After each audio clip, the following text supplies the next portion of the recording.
차를 사실 때, 뭐 새 차를 사시는 편이신가요? 아니면 중고차를 이용하시는 편이신가요?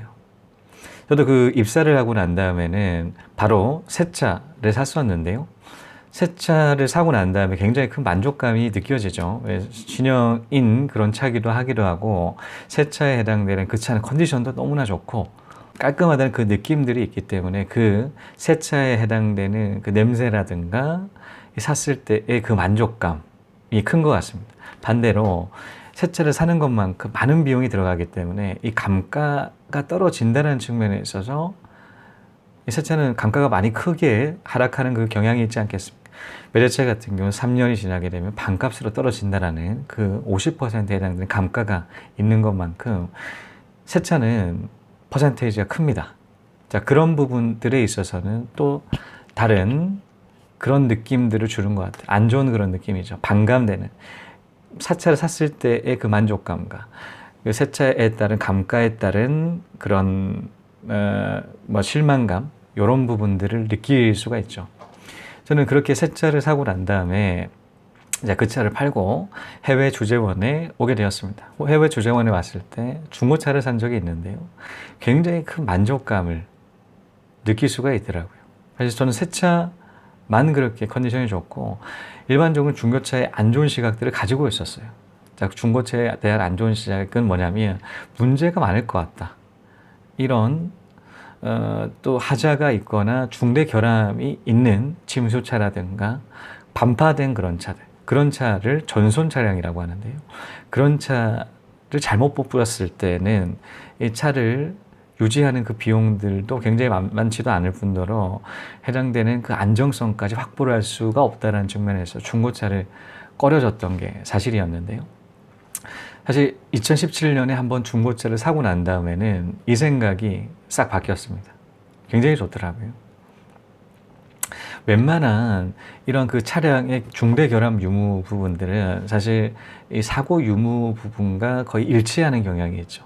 사고가 크게 난 그런 차 같은 경우가 나중에 시간이 지나면 지날수록 이 결함 부분이 발생할 확률이 굉장히 높죠. 자, 그런 부분들. 사실 사고 유무 같은 경우는 이 카 히스토리에서 거의 대부분 보험을 적용을 받는 그런 큰 사고 같은 경우 다 확인을 할 수가 있습니다. 자, 카 히스토리 잘 알고 계시지 않겠습니까?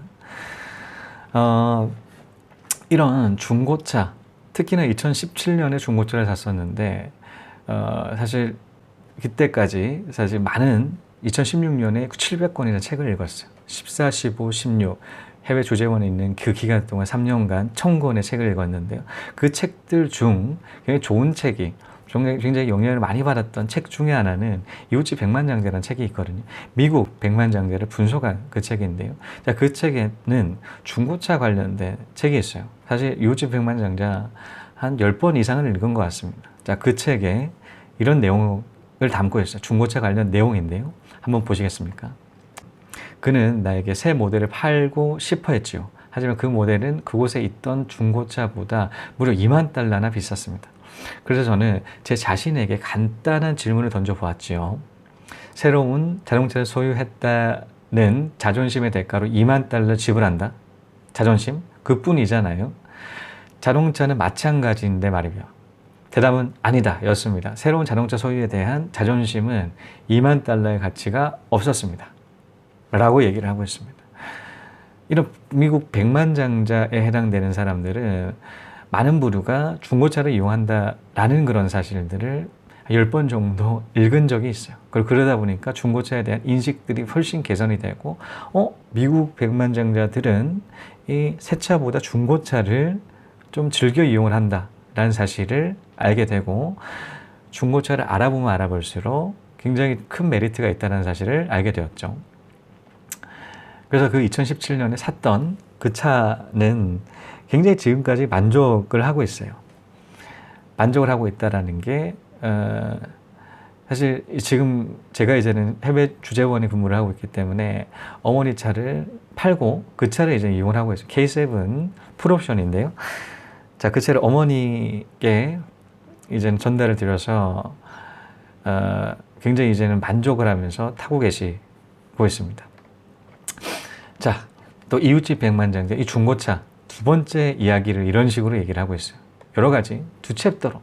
그러니까 초반에 그 중고차를 또 달았는데 또 중후반에도 또 다르더라고요. 자, 또 다른 시각인데요. 한번 비슷한 시각이긴 한데 이런 얘기를 하고 있습니다. 이 유형의 백만장자들은 대체로 새 자동차보다는 중고 자동차 구입에서 더 큰 만족감을 느낀다. 2, 3년 정도 된 차의 경우 이전 차 주인이 자동차의 가치가 하락하는 2, 3년 동안 그 값을 다 치렀기 때문에 그 값만큼 싼 값에 살 수 있다고 생각하는 것이다. 이들은 구입한 중고차를 2, 3년 정도 탄 후에 대팜으로써 처음에 지불했던 금액의 상당 부분을 벌출할 계획을 가지고 있는 경우가 많다.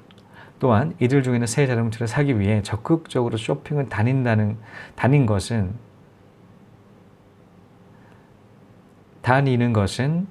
시간과 에너지 낭비라고 생각하는 사람이 많다라고 얘기를 하고 있습니다. 자, 중고차 구입에 더 큰 만족감을 그렇게 느낀다라고 얘기를 하고 있죠. 사실 우리는 가격에 따라서 만족도가 달라지는 때를 느낄 수가 있습니다. 예를 들어서 여행을 갔는데요. 여행을 신혼여행이라고 친다라면 한 500만 원, 한 1000만 원 가까이 좀 고가의 그런 여행 경비를 지불해서 신혼여행을 갔습니다. 그런데 해당되는 그 호텔이 굉장히 낙후가 돼 있고 서비스가 그렇게 좋지가 않다라면 굉장히 큰 불만을 느껴질 수가 있겠죠. 1000만 원이나 들었는데 시설이라든가 다른 호텔, 이때까지 경험하지 못했던 그 호텔에 갔었어야 됐은 그런 기대감을 가지고 갔는데도 그런 호텔을 경험했기 때문입니다. 일단은 가격이 커지면 커질수록 기대감은 커지죠. 가격이 작으면 작을수록 기대감은 그 가격만큼에 해당되는 것처럼 비례하게 줄어들 수가 있습니다. 그러니 같은 여행이라고 하더라도 싼 여행이라고 했을 때 간다.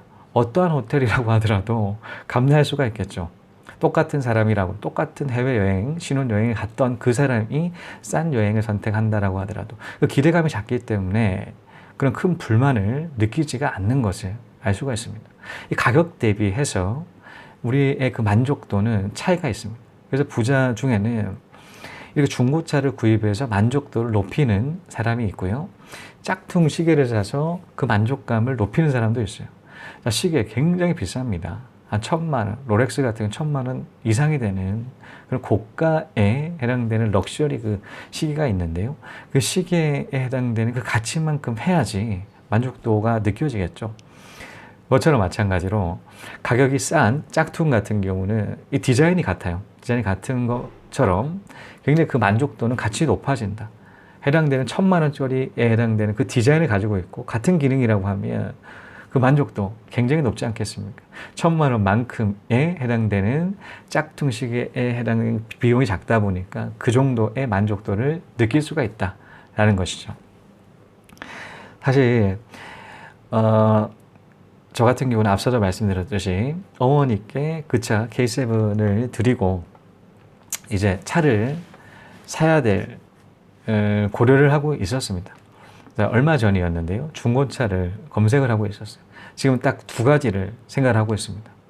앞서 백문백답 시간에서 첫 번째 시간이었었는데요. 그때 중고차를 고르는 방법에 대해서 설명드린 적이 있습니다. 자, 그때 3사를 다뤘죠. 자, 벤츠, BMW, 아우디. 아우디는 잔고장이 많다라는 그 인식들이 실사용자 후기들에 굉장히 많더라고요. 잔고장이 많다라는 그 측면으로 아우디는 제외를 하고, 자, BMW, 그 당시 발화 시점은 아니었어요. 발화가 굉장히 이슈화가 됐던 적은 아니었는데 조금씩 일어나고 있었을 때였어요. 자, 이런 문제들이 발생하고 있다 해서 BMW 제외를 했습니다. 잔고장이 없는 벤츠가 가장 최적의 답이다라고 얘기를 했던 것만큼 벤츠 플러스 지금 생각하고 있는 거는 제네시스 두 개의 자동차를 생각을 하고 있어요. 그래서 검색을 하던 중에 죽을 쓰고 있을 때 당신들도 죽 쓰고 있냐 인생이 죽을 쓴다고 판단하면 지금이 절호의 찬스다. 지금 재정비를 하고 지금 제자리에서 무언가를 하고자 하는 의욕이 생기지 않으면 그 인생은 정말 힘들 것이다. 그렇기 때문에 어려울수록 더 노력하고 인내하고 포기하지 말고 끝까지 목적을 달성할 때까지 죽는 힘을 다해서 가야 된다는 거죠.